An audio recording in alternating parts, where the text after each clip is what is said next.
MOV जो होती है वो 270 वोल्ट की होती है। एमओवी का काम होता है कि 270 वोल्ट से अधिक अगर वो बिजली तड़कना, जैसे ही अचानक लाइट का आना, उन्हीं की सेफ्टी के लिए ये हमारे लगे होते हैं एमओवी और कैपेसिटर। जैसे ही सर्ज वोल्टेज आते हैं काम करती है, जो अनवांटेड सिग्नल होते हैं वो मैग्नेटिक फील्ड बना के उनको रिमूव करती है। उसके बाद हमको एक कैपेसिटर मिलता है।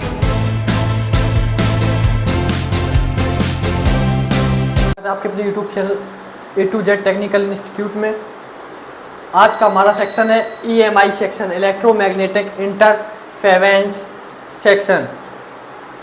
दोस्तों जो हमारा EMI सेक्शन है ये हमारे आउटडोर यूनिट में, यानी कि आउटडोर यूनिट में ये सेक्शन हमारा होता है EMI सेक्शन, जिसको हम EMI सेक्शन बोलते हैं, इलेक्ट्रोमैग्नेटिक इंटरफेरेंस। सबसे पहले जो हमारा लाइन होती है वो लाइन ये हमको देनी पड़ती है, लाइन और न्यूट्रल। लाइन और न्यूट्रल देने से पहले सबसे पहले हमको एक फ्यूज मिलता है जो 3.15 एम्पियर का होता है, और उसमें एक एमओवी लगी होती है, एमओवी वेरिस्टर या VDR। एमओवी जो होती है वो 270 वोल्ट की होती है। एमओवी का काम होता है कि 270 वोल्ट से अधिक अगर वोल्ट आते हैं तो वो अपने आप को शॉर्ट कर लेती है, एक सुसाइड बॉम्बर की तरह काम करती है। जैसे सुसाइड बॉम्बर होता है वैसे काम करती है। उसके बाद दो हमको एमओवी मिल सकती हैं जो सीरीज में आपस में जुड़ी होंगी, उसके बाद पैरेलल में होंगी, और दो NPC कैपेसिटर होंगे, नॉन पोलराइज कैपेसिटर, जो कि पहले सीरीज में होंगे उसके बाद पैरेलल में। उनके दो पॉइंट बन रहे होंगे, ये पॉइंट, जो ये पॉइंट है और ये पॉइंट, ये दो पॉइंट बन रहे होंगे। यहाँ से हमारी जो सप्लाई है, जो एक लाइन है, ट्रैक निकलता है, वो बन जाता है अर्थ बनता है, और ये लगा होता है TVS डायोड।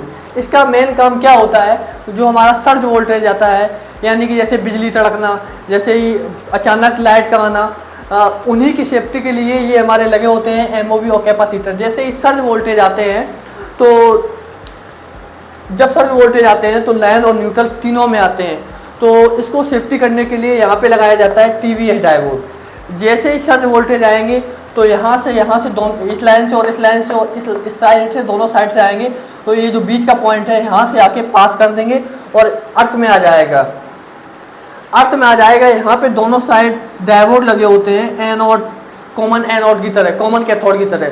यहाँ से आ जाएंगे, यहाँ से पास कर जाएंगे, यहाँ से जो हमारा वोल्ट है वो पास कर जाएगा। लेकिन जो यहाँ से वोल्ट, जो सर्ज वोल्टेज होगा वो यहाँ से पास नहीं कर पाएगा, क्योंकि यहाँ कैथोड हो जाता है, कैथोड पॉइंट पे ब्रेक कर देता है सप्लाई को। इसी वजह से इसको हम बोलते हैं TVS डायोड, जो एक बल्ब की तरह होता है।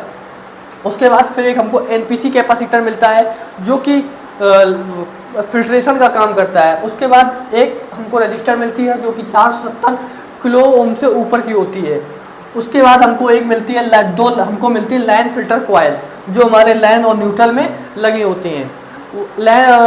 तुम्हारी जो आपकी जो ये कॉइल होती है वो लाइन फिल्टर का काम करती है। जो अनवांटेड सिग्नल होते हैं वो मैग्नेटिक फील्ड बना के उनको रिमूव करती है। उसके बाद हमको एक कैपेसिटर मिलता है NPC, जो भी इसमें अनवांटेड सिग्नल है वो NPC कैपेसिटर से बूस्ट हो जाते हैं, यानी साफ हो जाते हैं। उसके बाद एक मिलता है हमको NTC थर्मिस्टर, जो कि क्या काम करता है, जैसे ही हमारे EMI सेक्शन में अगर हीटिंग या शॉर्टिंग होती है तो उससे सेफ्टी करने का काम करता है। ये अपनी रेजिस्टेंस वैल्यू को बढ़ा लेता है, जिससे सप्लाई को ब्रेक कर देता है, आगे सप्लाई नहीं जाती है। उसके बाद ये हमारा जो इतना सेक्शन होता है वो EMI सेक्शन होता है, और ये होता है फिल्टर सेक्शन।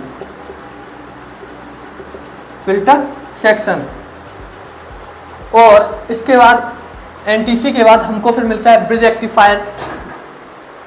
रेक्टिफायर मिलता है। उसके बाद हमको एक MFC मिलता है, जो कि 450 वोल्ट से लेकर 450 वोल्ट 680 माइक्रोफराड का होता है। तो दोस्तों ये था हमारा EMI सेक्शन। अगर आपको वीडियो अच्छा लगा हो तो वीडियो को लाइक करें, सब्सक्राइब करें, और ऐसे ही देखते रहें A to Z technical institute.